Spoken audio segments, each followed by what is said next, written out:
ด็กลังสิตเด็กลังสิตใช้ชีวิตไม่ต้องมีใครลิขิตเด็กลังสิต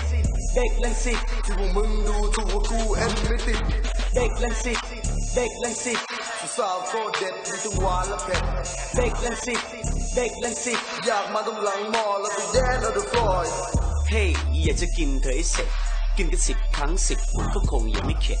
รสเด็ด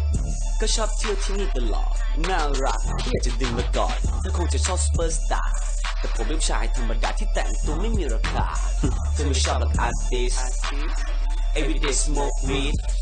ก็อยู่ที่นี่มานานนี่แต่อันกับผ่านดิ่งมาจากที่อื่นแล้วทำซากวองนอนครานเขาเที่ยวสนุกพี่น้องมองอ้วกดูรายการเพื่อนพ้องจะเที่ยวที่อื่นหรือว่าเที่ยวที่ไหนจะเที่ยวไปไกลถึง RCA ผู้หญิงข้างในนิสัยชอบเพสุดท้ายก็เสกกลับมาหลังบอกเด็กลังสิตเด็กลังสิตใช้ชีวิตไม่ต้องมีใครลิขิตเด็กลังสิตเด็กลังสิตที่พวกมึงดูถูกว่ากูเอ็นไม่ติดเด็กลังสิตเด็กลังสิตสาวโคตรเด็ดมีทั้งหวานและเผ็ดเด็กลังสิตเด็กลังสิตอยากมาตรงหลังมอแล้วไปแดนเอาเดอะฟลอยสาวสาวมีตั้งมากมายจนทำให้คนอย่างผมนั้นมองจนตาลายแต่ผมไม่ขี้อาย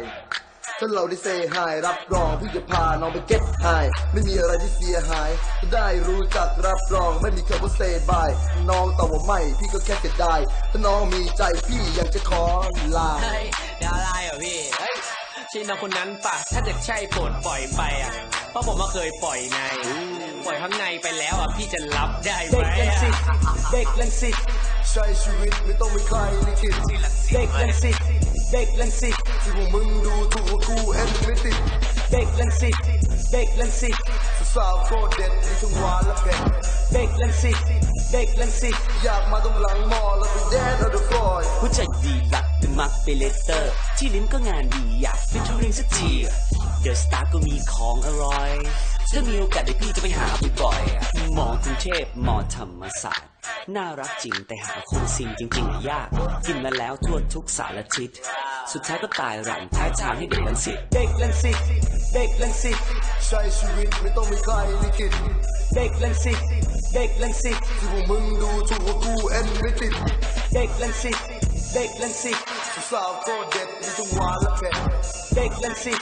เด็กลังสิตอยากมาตรงหลังมอแล้วไปแดนเอาเดอะฟลอยตึก3หรอ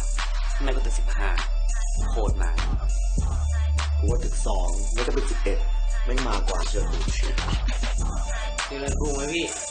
ไปนั่งชิวๆที่เฮดได้ไหมเฮ้ยไปเฮาส์บาร์สาวเด็ดเลยเห็นแล้วมันดมได้เหมือนอะไรพี่ดาวไลน์ดาวไลน์มึงไปดมอะไรไม่อยากไปดมสาวตัวนี้อ๋อกันแล้วไปท้ายก็จบที่นี่พี่ที่ไหนนะบาร์นงบาร์นงจบที่บาร์นง